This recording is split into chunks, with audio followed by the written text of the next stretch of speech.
Chapter 11. I held onto the canoe with one hand and shielded my eyes with the other. Jan? Jan? I shouted her name as loudly as I could, and then I spotted her.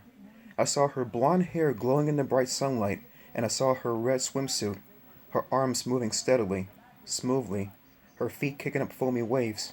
She was making her way to the shore. She swam away and left me here, I realized.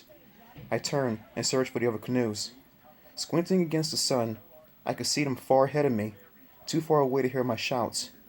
Maybe I could turn the canoe over, I decided. Then I could climb in and paddle back to shore. But where were the paddles? I raised my eyes to the camp and saw Jan talking to Liz. She was waving her arms frantically and pointing out to the water, pointing to me. A crowd of kids gathered around them. I could hear excited voices, shouts, and cries. I saw Liz pull a canoe into the water. She's coming to rescue me, I realized.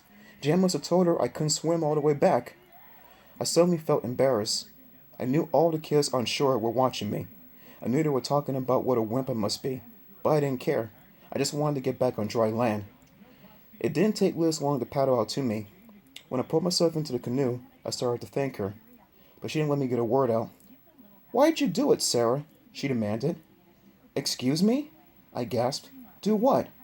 Why'd you tip the canoe over? Liz asked. I opened my mouth to protest, but only a squeak came out. Liz frowned at me. Jan says you deliberately tipped over the canoe. Don't you know how dangerous that is, Sarah? But, but, but... I'm calling a special camp meeting because of this, Liz said. Water safety is so important. The water safety rules must be followed at all times. Camp Cold Lake couldn't exist if campers didn't follow every rule. I wish it didn't exist, I muttered unhappily. So Liz held a long meeting at the lodge, and everyone at camp had to be there. She went over the rules of water safety again, rule by rule. And then she showed an endless slideshow about the buddy system. I sat way on the side and stared down at the floor, but every time I raised my eyes, I saw Brianna, Meg, and Jan glaring angrily at me. Other campers kept staring at me too. I guess they all blamed me for this long, boring meeting. Jan probably told everyone at the camp that I was the one who tipped over the canoe. I wanted to memorize all 20 water safety rules, Liz was saying. More campers stared angrily at me. Everyone hates me, I thought, shaking my head sadly, and there is nothing I can do about it. Then, suddenly, I had an idea. 12. Next time.